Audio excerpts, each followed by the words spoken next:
السلام عليكم ورحمة الله وبركاته. بسم الله والحمد لله والصلاة والسلام على رسول الله وعلى آله وصحبه أجمعين وسلم تسليما كثيرا كثيرا. رب اشرح لي صدري ويسر لي أمري واحلل عقدة من لساني يفقه قولي. رب زدني علما، رب زدني علما. اللهم انفعنا بما علمتنا وعلمنا بما ينفعنا وزدنا علما وزدنا علما. اللهم أرنا الحق حقا وارزقنا اتباعه وأرنا الباطل باطلا وارزقنا اجتنابه. آمين يا رب العالمين. اللہ تعالیٰ کی توفیق خاص کے ساتھ الحمدللہ ہم لوگ آج اپنی حدیث کی کلاس پڑھنے جا رہے ہیں، اس کے اندر الحمدللہ ہماری حدیث نمبر 5 ہے جو آج ہم نے پڑھنی ہے۔ اس طریقے سے آپ سب کو معلوم ہے کہ ہماری پچھلی 2 اسائنمنٹس اب تک ایک سسٹر کے سوا وہ کسی کی نہیں آئی، تو ان کی وجوہات مجھے پتہ لگ سکتی ہیں کہ کیوں نہیں اسائنمنٹ اب تک آئی؟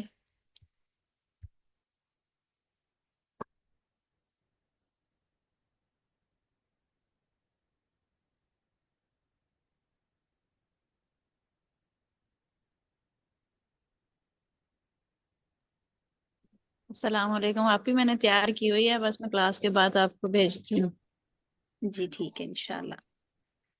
چلیے اللہ تعالیٰ آپ لوگوں کو توفیق خاص عنایت فرمائیں۔ ویسے آج الحمدللہ آج ہماری رمضان کی لاسٹ کلاس ہوگی انشاءاللہ تعالیٰ، کیونکہ آگے کل سے عشرہ شروع ہو رہا ہے، لاسٹ عشرہ، اور اس کے اندر بہت سی سسٹرز ہوں گی جنہوں نے اعتکاف بیٹھنا ہوگا اور عبادات کے لیے زیادہ وقت چاہیے ہوگا، تو اللہ تعالیٰ سے توفیق ہم مانگتے ہیں کہ اللہ تعالیٰ ہمیں جتنی بھی کمیاں ہوئی ہیں، کوتاہیاں ہوئی ہیں اس رمضان المبارک کے اندر، اللہ تعالیٰ اسے اس آخری عشرے کے اندر کمپنسیٹ کر دے، اللہ تعالیٰ اس کی کمی کو یہاں پورا کر دے، اور ہم اللہ تعالیٰ سے خاص فضل کے ساتھ خاص اس کی رحمت کو طلب کریں اور اللہ تعالیٰ کا قرب حاصل کرنے کے لیے اپنے آپ کو تیار کریں۔ آپ کو یاد رکھنا چاہیے، ہمیں یاد ہوگا، آپ کو پتہ ہوگا یہ حدیث کے بارے میں، ہمیں پھر بھی ریمائنڈر دے دیتی ہوں کہ اللہ کے رسول صلی اللہ علیہ وسلم کا کیا طرز عمل تھا۔ امی عائشہ فرماتی ہیں کہ جب آخری عشرہ شروع ہوتا تو اللہ کے رسول صلی اللہ علیہ وسلم اپنی کمر کس لیتے، اپنے گھر والوں کو بھی جگاتے اور خود بھی سائے سائے رات جاگتے اور سخت محنت کرتے۔ آخری عشرہ کیوں ضروری ہے؟ دیکھیں اچھا، ویسے آج کا یہ ہمارا ٹاپک نہیں ہے، ابھی مجھے یہ چیز کا خیال آیا کہ اس بارے میں تھوڑا سا کہنا چاہیے کچھ، تاکہ ہمیں پتہ ہو کہ آخری عشرے کی اہمیت کیا ہے۔ آخری عشرہ یہ اس لیے اہم ہے کیونکہ اللہ کے رسول صلی اللہ علیہ وسلم نے اس کے اندر ہمیں لیلۃ القدر کو ڈھونڈنے کا حکم دیا ہے۔ آپ نے فرمایا کہ تم اسے طاق راتوں میں تلاش کرو، جبکہ ہمارے ہاں کنسیپٹ یہ بنایا گیا ہے کہ طاق رات جو ہے وہ صرف 47 کو ہوتی ہے، جبکہ یہ ایک بالکل غلط کنسیپٹ ہے، جس کے اندر ہماری امت جو ہے وہ انڈلج ہوئی ہے، جس کی وجہ سے ہم لوگ محنت نہیں کرتے پورا عشرہ، جبکہ اللہ کے رسول صلی اللہ علیہ وسلم کا یہ عمل تھا کہ آپ صلی اللہ علیہ وسلم اور صحابہ پورا عشرہ محنت کیا کرتے تھے اور وہ اس کو تلاشا کرتے تھے ہر طاق رات میں، کیونکہ نبی صلی اللہ علیہ وسلم کی صحیح حدیث کے مطابق اسے تلاشنے کا حکم ہے ہر طاق راتوں میں، 21، 23، 25، 27، پھر اس کے بعد 29۔ لوگ کیا کرتے ہیں، صرف اور صرف 27 کو آپ دیکھیں گے کہ مسجدوں کے اندر بھی اور خاص قسم کے انتظامات ہو رہے ہوتے ہیں اور یہ تصور کیا جا رہا ہوتا ہے کہ جیسے آج للیلۃ القدر ہے، اور ایسا ہرگز بھی نہیں ہے، کیونکہ للیلۃ القدر کی رسول اللہ صلی اللہ علیہ وسلم نے ڈفرنٹ نشانیاں بیان کی ہیں، تو وہ نشانیاں جب ہوں گی تو اسی حساب سے پتہ لگتا ہے کہ یہ جو پچھلی رات گزری ہے یا یہ رات جو چل رہی ہے یہ للیلۃ القدر کی رات ہے، تو وہ جو ہے پھر وہ ڈھونڈنی پڑتی ہے، اس کے اندر ہمیں عبادت کرنی پڑتی ہے، اور پھر وہ عبادت کیوں ضروری ہے؟ 60 سال کی عبادت سے بہتر ہے اور 80 سال کی عبادت سے بہتر ہے، اس طرح کی روایات موجود ہوتی ہیں، تو ہمیں دیکھیں جس چیز رسول اللہ صلی اللہ علیہ وسلم نے جو حکم دیا ہے نا، ہمیں عائشہ نے کیا فرمایا، انہوں نے پوچھا اللہ کے رسول اگر میں پالوں، اگر میں للیلۃ القدر کو پالوں تو میں اللہ سے کیا مانگوں؟ آپ نے فرمایا کہ تم اللہ سے مانگو اللہم انک عفو کریم تحب العفو فاعف عنی، اے اللہ انک عفو، بے شک تو معاف کرنے والا ہے، کریم کریم ہے، بہت کریم ہے، تحب العفو فاعف عنی، تو معاف کرنے کو پسند کرتا ہے، محبوب رکھتا ہے معاف کرنے کو، کیونکہ اللہ تعالیٰ نے فرمایا نا کہ اللہ تعالیٰ نے زمین و آسمان کو پیدا کیا تو اللہ تعالیٰ نے یہ لکھا وہاں پر کہ میری رحمت جو ہے وہ میری عذاب کے اوپر ہمیشہ ہیوی رہے گی. تو اللہ تعالیٰ نے اپنی رحمت کو اپنے عذاب سے بھی بڑھ کر رکھا ہے. تو اس مہینے کے اندر ہر روز اللہ تعالیٰ لوگوں کو جہنم سے آزاد کر رہے ہیں. ہر روز لوگوں کی دعائیں قبول ہو رہی ہیں. ہر روز گردنوں کو آزاد کیا جا رہا ہے. تو اللہ سے مانگے اللہم اعتق رقابنا من النار، اے اللہ ہماری گردنوں کو جہنم سے آزاد کر دے. اللہم، پھر یہ بھی دعا کر اللہم بلغنا لیلۃ القدر ایمانا و احتساب، اے اللہ ہمیں ایمان اور احتساب کے ساتھ لیلۃ القدر تک پہنچا دے. کیونکہ ایمان اور احتساب بہت ضروری ہے. ایمان اور خالص ہونا، اخلاص ہونا بہت ضروری ہے. اگر ہم یہ دیکھ رہے ہیں، اچھا میں ایک شیخہ قول پڑھ رہی تھی، انہوں نے کہا کہ جو للت القدر ہے وہ صرف جاگنے کا نام نہیں ہے. ہمارے ہاں صرف اس کو جاگنے کا نام تصور کیا جاتا ہے کہ بس جاگنا ہے. پھر چاہے وہ گپے چل رہی ہیں، چاہے پھر وہ چائے چل رہی ہے یا کھانے چل رہے ہیں، کوئی اس کا چیز کا خیال نہیں رکھا جاتا. بس یہ ہے کہ بس جاگنا ہے اور ہم نے آج رات جو ہے نا وہ سونا نہیں ہے. جبکہ یہ ليلۃ القدر محنت کی رات ہوتی ہے، اور تمام راتوں میں اسی طریقے سے محنت کرنی ہے. اچھا اس کا کیا وہ ہوتا ہے، کیا فائدہ ہوتا ہے؟ کیوں نہیں نبی صلی اللہ علیہ وسلم نے ہمیں بتائی کہ کیا کون سی رات تھی؟ تو یہ اس لیے تاکہ ہم زیادہ سے زیادہ اعمال کر کے اللہ کے قریب قربت حاصل کر لیں. جب ایک شخص ہر تاک رات محنت کرے گا، ہر تاک رات محنت کرے گا، وہ اللہ کا قرب حاصل کرے گا، دعائیں کرے گا جو اس نے روز تاک رات کو مانگنی ہے، ہر تاک رات میں مانگے گا وہ، تو وہ اللہ تعالیٰ کے ساتھ اپنے کنیکشن کو اور زیادہ مضبوط کر لے گا بجائے ایک رات کے. ایسا ہے نا کہ انسان کسی دن انسان کی کوئی کیفیت ہوتی ہے، کسی دن کوئی کیفیت ہوتی ہے. بٹ جب انسان اللہ تعالیٰ سے روز وہ چیزیں مانگتا ہے جو جو اس نے ليلۃ القدر کے بارے میں سوچا ہوتا ہے مانگنے کا، تو اللہ تعالیٰ پھر اس کو وہ کوئی ایسا لمحہ ہوتا ہے جس کے اندر اس کے لیے قبولیت کا وقت لکھ دیا جاتا ہے اور اسے قبول کر لیا جاتا ہے. اس لیے ہمیں کوشش کرنی ہے، بہت زیادہ کوشش کرنی ہے. اور کوشش کرنی ہے کہ جو ہماری کمیاں ہوئی ہیں باقی رمضان میں، وہ اس عشرے کے اندر کمپنسیٹ کر دیں، کیونکہ بہت رحمت والا عشرہ ہے. اور خاص طور پہ اپنے فلسطین بہن بھائیوں کو ضرور ضرور بضرور یاد رکھنا ہے کہ جن کے اوپر آخری عشرہ بھی کس طریقے سے آیا ہے، جن کے اوپر رمضان کس طریقے سے آیا ہے کہ وہ اپنے بچوں کی لاشیں اٹھا رہے ہیں اور وہ ان کے پاس کھانے کو کچھ نہیں ہے. ہو سکے تو ان کی جس کے پاس جتنی استطاعت ہو، بہت سی ادارے کام کر رہے ہیں جن کے اندر MTW ایک پروجیکٹ کے حساب سے، پروجیکٹ کے نام سے ایک ادارہ ہے، ایک آرگنائزیشن ہے جو کہ ایک مصر کے آئی تھنک غالباً پتہ نہیں US کے کوئی شیخ ہیں، وہ اس کو چلا رہے ہیں اور وہ وہاں غزہ کے اندر ان گراؤنڈ کام کر رہے ہیں.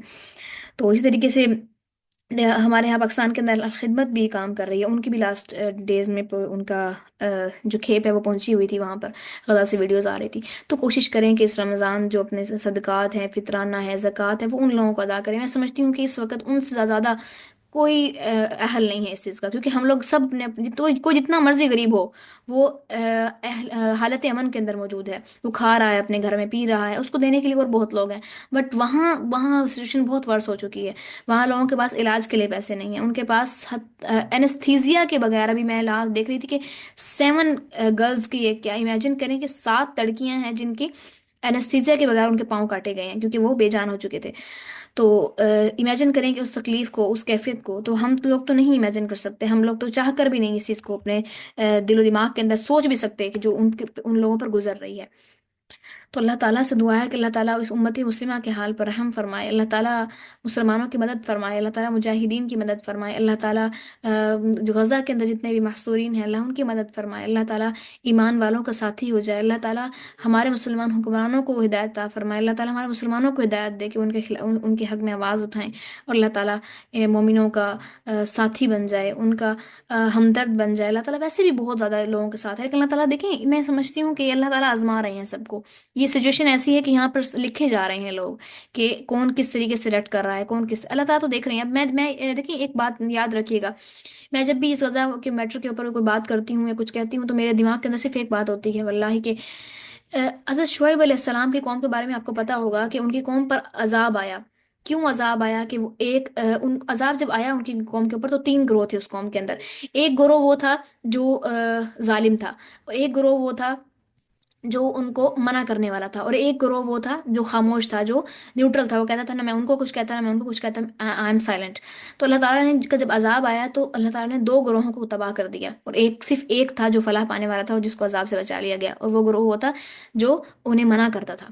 اور اس کے خلاف بولتا تھا، اور اس کی وجہ سے انہیں تکالیف بھی برداشت کرنی پڑتی تھی، اور وہ گروہ جو نیوٹرل تھا وہ بھی تباہ ہو گیا، اللہ تعالیٰ نے اس کو بھی عذاب کے لپیٹ میں لے لیا، اور وہ گروہ جو ظالم تھا اس کو بھی لے لیا۔ اب دیکھیں کہ ہم لوگ کہاں کھڑے ہوئے ہیں۔ ہم لوگ بات کرنا بھی پسند نہیں کرتے اس بارے میں۔ ہم لوگ اور ہم سوچتے ہیں کہ میرے بات کرنے سے کیا ہوگا، میرے پوسٹ کرنے سے کیا ہوگا، میرے پاس کون سا اتنی فالوورز ہیں، ایسا کچھ نہیں ہے۔ دیکھیے ہر ایک بوند جو ہے نا وہ بوند بوند جمع ہوتی ہے تو دریا بنتا ہے، بوند بوند جمع ہوتی ہے تو سمندر بنتا ہے۔ آپ کس بھی شک آپ کا کہنا یا آپ کا اسٹیٹس لگانا یا آپ کا لوگوں میں آواز اٹھانا یا اپنے گھروں میں بات کرنا، اپنے رشتہ داروں میں بات کرنا کوئی اتنا میٹر نہیں کرے گا، ان کی تکلیف کو کم نہیں کر سکتا، بٹ ڈی سینسٹائزیشن سے ہم بچ جائیں گے، ہم ایک چیز کو نارملائز کرنے سے بچ جائیں گے، اور پھر خاص طور پر سب سے بڑی بات کہ ہم اللہ تعالیٰ کے ہاں ہم لکھے جائیں گے کہ ہم نے آواز اٹھائی تھی، ہم بولے تھے، ہم نے کچھ نہ کچھ اپنی استطاعت کے مطابق جو ہمارے اندر تھا وہ ہم نے کیا تھا، کم از کم ہم اللہ کے ہاں اپنا نام لکھوا لیں گے اس کے اندر۔ تو اس لیے یہ سوچ رکھ کر اور پھر ان کے لیے دعا بھی کرنی ہے، ان خاص طور پر ان 10 ڈیز کے اندر، خصوصی طور پر ہر نماز کے اندر، اور گاہے بگاہے ان لوگوں کو اپنی دعا میں یاد رکھنا ہے۔ اللهم انصر المسلمين والمستضعفين في فلسطين وفي غزة وفي كل مكان، اللهم انصرهم نصرا عزيزا، اللهم افتح لهم فتحا مبينا، اللهم يسر لهم سبلهم، اللهم يسر لهم طرقهم، اللهم سدد رميهم، اللهم احفظهم بحفظك يا ارحم الراحمين، يا منتقم يا جبار انتقم لأهل غزة، لرجالنا ونسائنا لأطفالنا في غزہ۔ ان طریقے سے ان الفاظ سے اللہ سے دعا کریں، بے شک اردو میں مانگ لیں، کوئی مسئلے کی بات نہیں ہے، لیکن اللہ سے ان کے لیے دعا کرنی ہے، قنوت نازلہ کے اندر تاکراتوں میں ان کے لیے دعا کرنی ہے۔ پھر ان کے لیے ہو سکے تو جتنا بھی ہو سکے 10 روپیز ہی کیوں نہ ہو، آپ کچھ نہ کچھ ضرور ان کے لیے ڈونیٹ کرنا ہے۔ پھر ان کے لیے آواز اٹھانی ہے، ہر روز آپ نے کوشش کرنی ہے کہ اپنے تمام سوشل میڈیا پلیٹ فارمز پہ کچھ نہ کچھ آپ نے ضرور ان کے بارے میں لکھنا ہے، لوگوں کو بھولنے نہیں دینا کہ جو ظلم ہو رہا ہے ان کے اوپر، ٹھیک ہے؟ تو اس طریقے، اور پھر خاص طور پر جو مسلمانوں کے اندر یہ جو ایک نیا ایک غلط قسم کا بائیکاٹ کے بارے میں ایک غلط عقیدہ پھیلا ہوا ہے، غلط بات پھیلی ہوئی ہے کہ اس سے کچھ بھی نہیں ہوتا، حالانکہ گورنمنٹ نے اور اعداد و شمارے بتاتے ہیں کہ کس قدر بڑا لاس ہوا ہے ان کو، اسٹار بکس کو، میک ڈونلڈ کو، لیز فیکٹریز، اور یہ ڈفرنٹ قسم کی شیمپو کی ایک وہ ہے کمپنی، جس ایک پاپڑوں کمپنی ہے کولسون، جس کے اوپر کوئن بنی ہوئی ہے، وہ بھی انہیں کا، یہ ڈفرنٹ آپ کو مل جائے گا کہ کون کون سے ہیں۔ تو خاص طور پر بائیکاٹ کرنا ہے، اور کبھی بھی چاہے آپ کو بے شک ان کا ٹیسٹ اچھا لگتا ہو، یا آپ کے کچھ شیمپوز ہوتے ہیں کہ جن کی ہمارے بالوں کو عادت ہو چکی ہوتی ہے، تو ہم نے کوشش کرنا ہے کہ سب چھوڑنا ہے، سب چھوڑنا ہے، ٹھیک ہے؟ تو ہم نے اس بارے میں ضرور ایفرٹ کرنی ہے۔ آپ میں یہ بات دکھاوے کے لیے نہیں بتا رہی، یہ صرف ایسے آپ لوگوں کو موٹیویٹ کرنے کے لیے بتا رہی ہوں۔ مجھے نا بالوں کا ایشو ہو گیا تھا، تو اتنا زیادہ تھا کہ میں جب ہاتھ لگاتی تھی تو میرے بال ہاتھوں میں آتے تھے میرے، اس قدر ہو گیا تھا، تو ڈاکٹر نے مجھے شیمپو ریکمینڈس کیے، تو اس کے بعد میں نے کچھ عرصہ وہ استعمال کیے، پھر اس کے بعد ایک شیمپو آیا جو مجھے راس آ گیا، اس کے سے میرے بال اچھے ہونا شروع ہو گئے، ٹھیک بالکل سیٹ ہو گئے تھے، ایک راس آ گیا، میں اپنے لیے الگ رکھا کرتی تھی۔ جب یہ 9 اکتوبر کو جب یہ طوفان الاقصی والا معاملہ ہوا، پھر بمبارمنٹ شروع ہوئی، بائیکاٹ کے سلسلے شروع ہوئے، تو میں نے اسے سرچ کیا کہ میں یہ جو شیمپو ہے یہ کس کا ہے کمپنی کا، تو وہ اسرائیل کا نکلا، چھوڑ دیا۔ اللہ کا احسان ایسا ہوا کہ الحمدللہ اللہ تعالیٰ نے اس سے کوئی افیکٹ نہیں ہونے دیا۔ اللہ تعالیٰ نیتوں کو دیکھتے ہیں، اس لیے کبھی نہ یہ سوچیں کہ ہم کسی چیز کے اوپر ڈیپینڈنٹ ہیں۔ خاص طور پر میں آج کل پڑھ رہی تھی، ان کو لکھا ہوا کہ ایک ویڈیو تھی جس کے اندر ہماری وہ غزہ کی بہنیں جو تھیں وہ پانی کے ٹینکرز کے اوپر بھاگ رہی تھیں، گر رہی ہیں، ان کے گاؤنز سارے گرد آلود ہو رہے ہیں، پھر اٹھ رہی ہیں، پھر بھاگ رہی ہیں پانی کے پیچھے۔ تو لکھا ہوا تھا، اور کسی نے کسی نے تحریر کی لکھی ہوئی تھی، اور اس نے کہا کہ وہ ظالم جنہوں نے ہماری بہنوں بیٹیوں کو بوند بوند کے لیے ترسایا، تم ان کی کوکس پیتے ہو، تم ان کے مشروبات کو محبوب رکھتے ہو، تو یہ ذلت کا ایک مقام ہے کہ ہم لوگ ابھی بھی ان کی پروڈکٹ سے نفرت نہ کریں۔ پھر چاہے آپ کہیں مہمان کیوں نہ گئے ہوں، چاہے کوئی آپ کے آگے مہمان کے طور پہ کیوں نہ رکھ دے، آپ انہیں انکار بھی کریں، اور خاص طور پہ ان کو تنبیہ بھی کریں، ان کو بھی کہیں کہ ہم ایسا نہیں ہیں، یہ ہم سمجھیں کہ ہم ان کا خون پی رہے ہیں، کیونکہ انسان کو اس وقت جو یاد رکھیں، جب سے طوفان الاقصی کا یہ معاملہ شروع ہوا ہے تب سے لے کر اب تک اسرائیل کی تمام جتنی بھی پروڈکٹس ان کے ایکسپورٹس ہو رہی ہیں، ان کا جتنا بھی ریونیو جنریٹ ہو رہا ہے وہ سب کا سب ان کے ہتھیار خریدنے کے اندر جا رہا ہے۔ یعنی آپ اگر ایک لیز کا پیکٹ بھی 10 روپے کا، 20 روپے، 50 روپے کا لے رہی ہیں، تو سمجھے اس سے ایک گولی تو آ جاتی ہے، تو مطلب ہم ان کے لیے خود گولیاں تیار کر رہے ہیں اپنے اپنے بہن بھائیوں کے لیے۔ تو اس لیے اس چیز کو، اس میٹر کو ہلکا نہیں جاننا، اس کی اویئرنیس لوگوں میں پھیلانی ہے، بے شک ہم کم کیوں نہ ہیں،